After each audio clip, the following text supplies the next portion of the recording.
town गोटे information पाइले जे तोरारे आमर जो सीएससी अच्छी से जगार भेड़ेन पटरू गोटे गाड़ी रे किसी माने इलीगल कफ सिरप आसूची गोटे टाटा एस ए इनफॉरमेशन पाइला परे से गोटे टीम फॉर्मेशन करकरी सेठी नाका ड्यूटी करूले माने एलोंग विथ टाउन थाना स्टाफ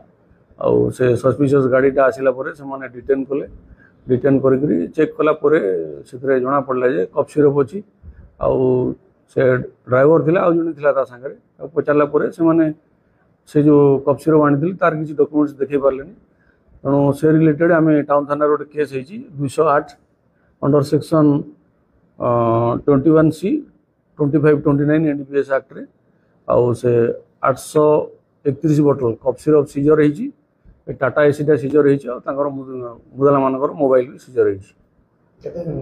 2 जन मुदाला से गिरफ होती